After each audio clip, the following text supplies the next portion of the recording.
Hi, this is the BEHRINGER TD-3, a clone of Roland's TB-303, a synth that was originally designed to mimic bass guitars,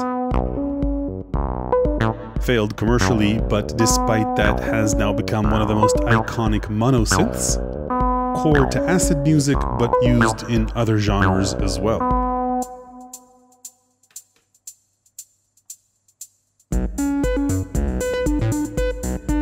In this video, I'll show you what the BEHRINGER TD-3 can do and compare it to an original TB-303, as well as the RE-303, a replica by Synth, and a x0xb0x, a souped-up open-source clone. Let's get started. Let's start with an overview of the TD-3. The unit itself is extremely light and compact. The body is plastic, unlike BEHRINGER's other synths, clearly an homage to the original, which was also very light and totally plastic. The bottom part of the panel has exactly the same button layout, though the TD-3 has additional shift functions. The biggest difference on the top half is that the TD-3 has an additional distortion unit with 3 controls that can be turned on or off and cut out of the signal chain. In terms of connectivity, the TD-3 has 2 5-pin MIDI jacks in and out or through, as well as USB for software control and MIDI in and out over USB. The analog inputs and outputs are similar to the original, with CV and gate outputs, headphone audio out, and sync in, as well as an audio input. In this case, it's being processed by the filter rather than just sent out through the output. So this isn't filter CV in, but rather audio that can be filtered by the internal filter. The TD-3 has the same notoriously difficult to program sequencer as the original TB-303s. However, if you have a computer nearby, BEHRINGER's Synth tool makes programming sequences really easy. You have immediate access over USB to any one of the onboard patterns and can easily import patterns from the machine to your computer, as well as send them back with changes. So for example, patterns are organized in 4 groups. Let's take pattern group number 2. Pattern number 3 is this. I can head on to the computer, select pattern group number 2, pattern section A or B, that's either group A or group B. Let's go for group B, which is what I have selected here. Pattern 3, recall from the TD. In this case, it's a 12-step pattern. And then let's say that I wanted to change this note to a high D sharp. All I need to do is hit store to send it to the TD. Right. And I've got it here. Let's, for example, just for kicks, change the sequence length to this and then hit store. And it immediately appears here. If you want to add an accent to a note, you just right-click it and turn on accent. Unfortunately, there isn't a different color for it once you do that. And then you create ties or slides by just extending the note to the right. Let's send that over again. And now that middle note has an accent. Now, later on, I'll show you how to program the TD-3, which is an exact copy of the way it's done on the TB-303, and you'll appreciate how much easier it is using the software. While we're on the topic of the software, it has a few other control options. I won't go over them now, but you can just have a quick look here. This is how you get into the sequencer. You can polychain these if you want. There's calibration and firmware update. So these are the options in BEHRINGER's Synth tool. Okay, so that's the control software. Let's take a look at the TD-3 as a synth. It has one oscillator, which has just 2 modes, either saw or square. That's pretty much it. Now, this is the part in a synth demo where I typically play the saw and square for you. However, true to TB-303's legacy, you can neither open up the filter or close it down all the way, and you can't bypass it. So if I turn down resonance and accent and open the filter all the way up, this is the sawtooth wave, right? This is as open as the filter will go. And this is the square wave. Right, you can only close from here. And it doesn't close all the way either. Always makes some sound just like the 303, even if the filter is totally closed down. You have a 3-octave range using the keyboard with an octave down or up, as well as tune control, coarse tune control, right, down or up. So these are the TD3's filters, and same goes for the 303. The filter doesn't open up or close down all the way either unless you add a mod to it. Next up is resonance, which of course is the character of this filter. Alright, so this is what it sounds cranked all the way up. We'll compare this to the 303 and a few others later on. And you'll notice resonance always has an envelope, even though the envelope is all the way down. Right, that's that little motion of the cutoff all the way up top. Resonance on the square wave, by the way, is a lot of the character of this synth as well. And when you turn up envelope, that's how far the modulation of that decay motion goes up. And decay is the decay speed. So this is mod depth. And this is mod speed. This is as fast as it'll go. And it can go about this slow. Accent is something you need to hear while the sequencer is running. So if we go back to the pattern that we programmed, this is without accent up. Remember, there's an accent on the middle note, which drives the sound into the filter and opens up the envelope a little bit more.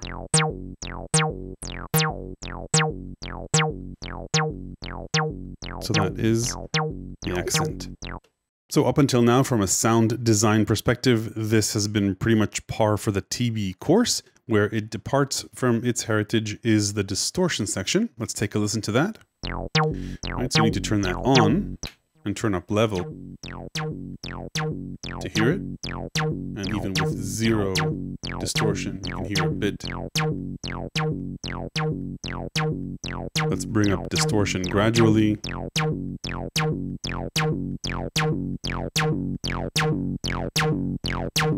Tone control.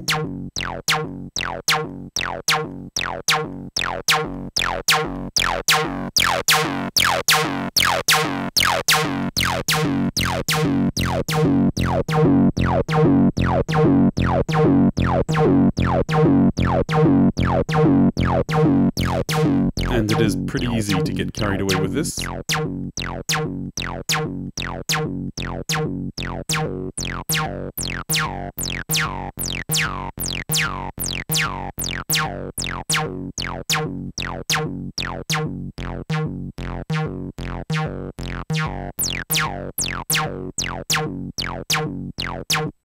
Okay, let's move on to sequencing on the TD3, and the workflow here is actually identical to sequencing on the TB-303 as far as I could tell. Let's go through this very briefly. The basic sequencing unit of the TD3 is a pattern, which can have up to 16 steps. You create longer sequences by chaining patterns, either in a sequence of patterns from one pattern to the other, or in track mode, where you can sequence patterns in any order you like. The TD3 can store 64 patterns in total. These patterns are stored in 4 groups, right? It's a bit confusing here because you've got 7 steps on this knob or dial, but you have only 4 groups of patterns, 1, 2, 3, and 4 in Roman numerals. So it doesn't matter if you select 1 or 2, you're in pattern group 1.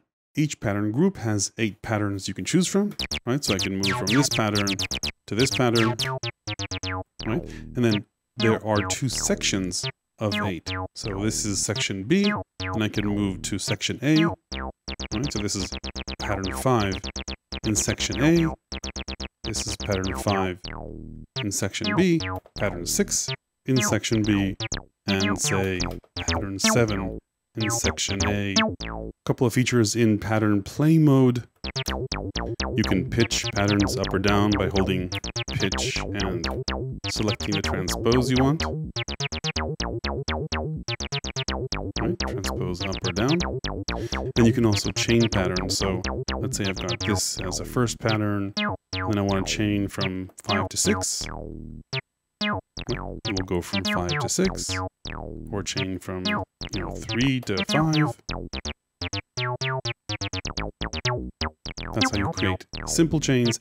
Like I said, more complex chains are in track mode. Okay, so up until now we've not seen anything unreasonable, but where it does get tricky is actually creating the patterns, and that's because the sequencer in TD303, like the one in the TB303, separates the timing or the rhythm of notes from their pitch and accent and slide data. So let's say that I want to create a new pattern in, say, pattern group 4, right? So I turn this knob to here, to pattern group 4, then I move into write pattern instead of play pattern. Now in group 4, I can choose to write either to a pattern in section A or section B. Then I've got between 1 to 8 patterns to choose from. Once I've selected a pattern, I can either edit the pattern that's in this slot or just clear it by hitting clear and pattern. So now there's nothing there.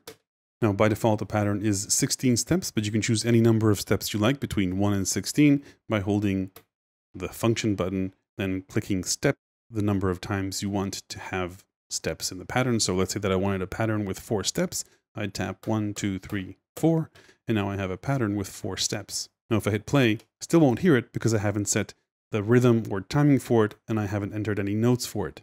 You enter notes in pitch mode and timing in time mode. I could enter notes now, but I wouldn't hear them. So if I hit pitch mode and then say, punch in those notes, right? And then exit pitch mode by hitting function, because I haven't set timing for the notes. Timing is set, as you guessed, in time mode, and the easiest thing would be just to add 4 steps, meaning 4 16th notes without any ties and without any rests.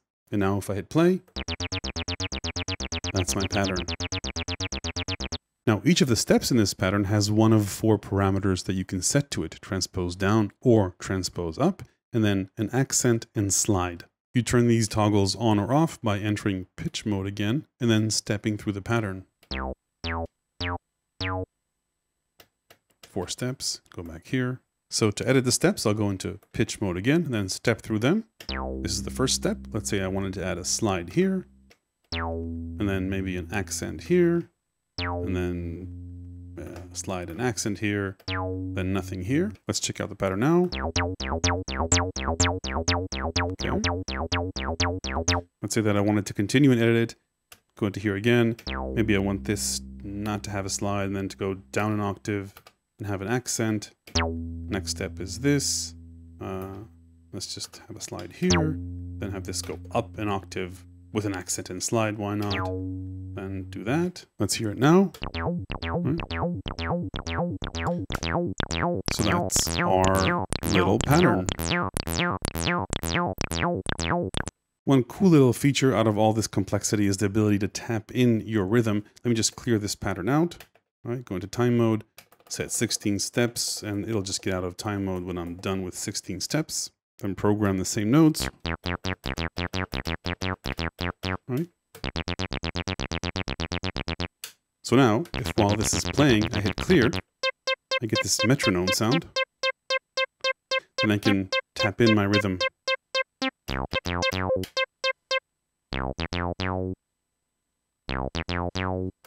So I think out of the complexity of time mode, pitch mode, and the general normal mode, this little feature is fun to have.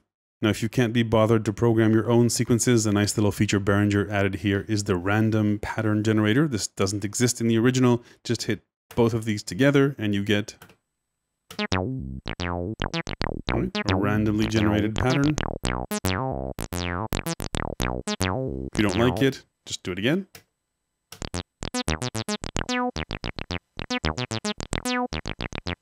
It's a pretty nice way to jam away quickly with a random pattern. Okay, so that plus the software is how you program patterns. Let's talk about tracks very briefly. That lets you sequence patterns in any order that you like. The workflow is pretty straightforward. You go into track write, then select one of 7 tracks. All right, let's go say for track 7 in this case.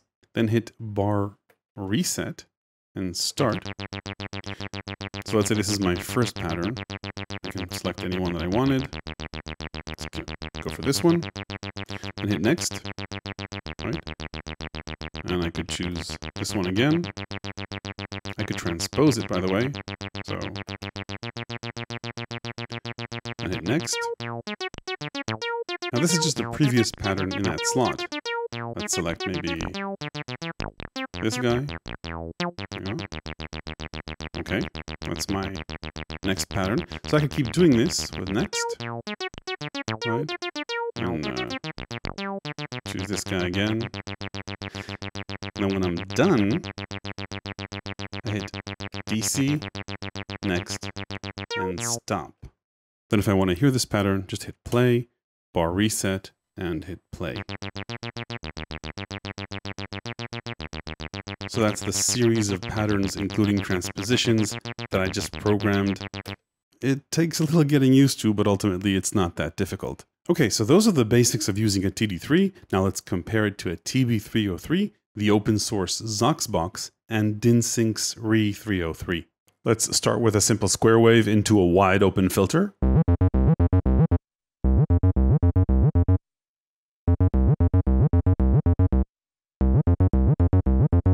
Let's try the same thing, wide open filter with a sawtooth instead of a square.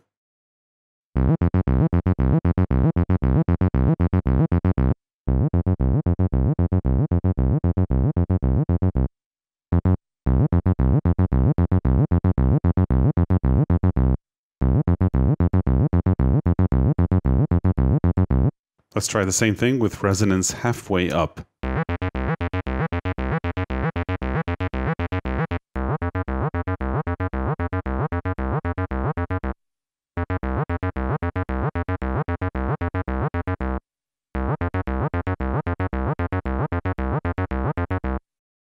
Okay, now with resonance all the way up on all four.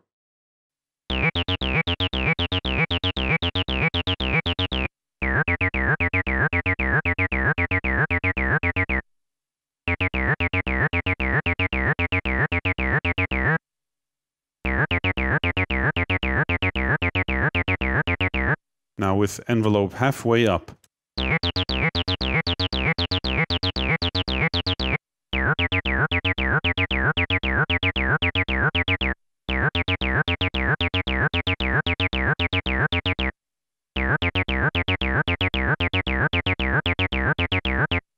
Envelopes open all the way.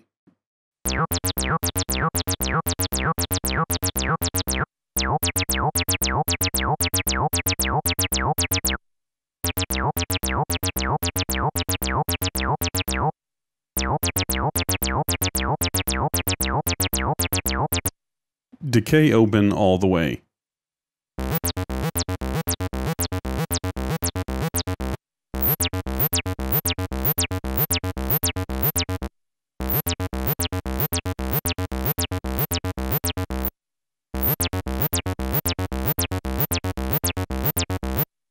Let's turn up accent all the way and put filter about halfway.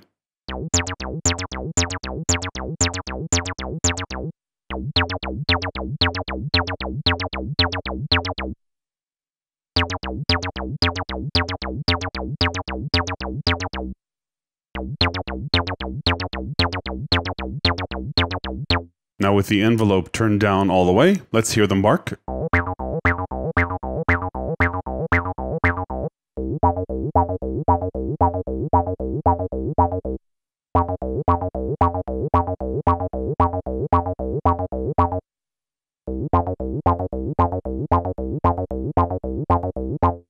Same thing with cutoff all the way down.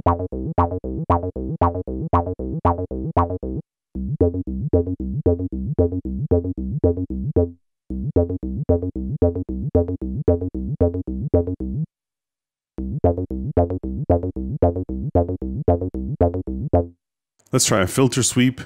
Start with square.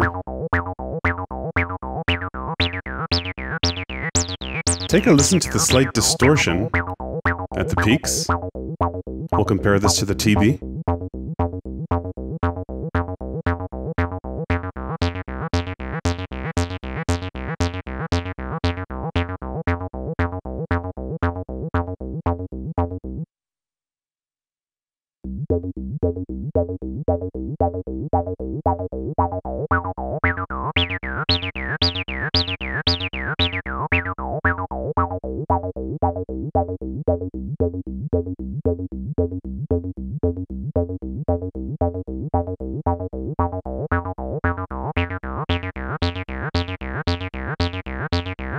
Same thing, filter sweep, this time on saw.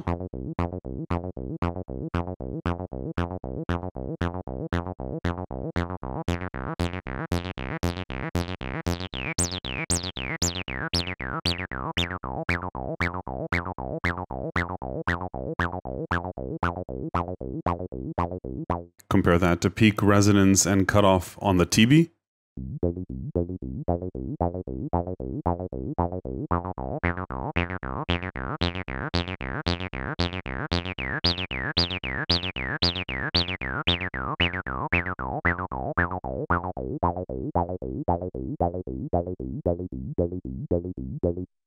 Let's try a simple, slow, resonant decay.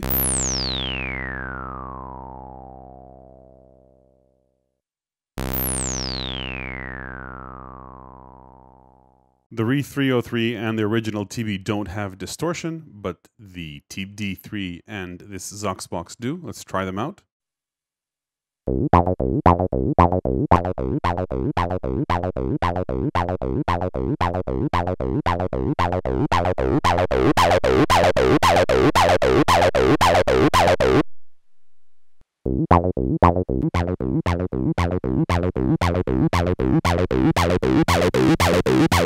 So Behringer added distortion. A few community mods that they didn't add are the 3x envelope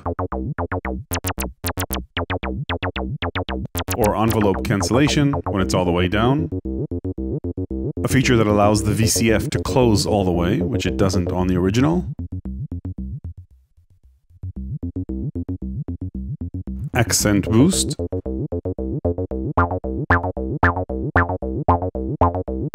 And an always open or always on mode for the VCA. So presumably, adding all these mods would have increased costs, but certainly when you combine them, they give this instrument substantially more flexibility, maybe in a TD Mark II.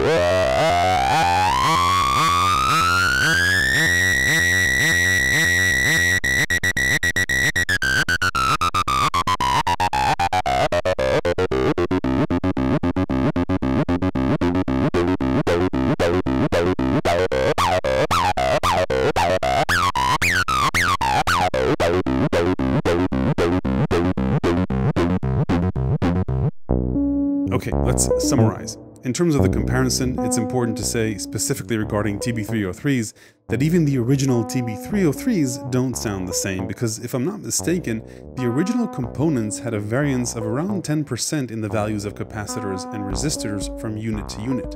So having that in mind, my opinion is that I think there were slight differences between the TD3 and the TB-303. Maybe it was just knob positions when testing, maybe the differences are just there regardless.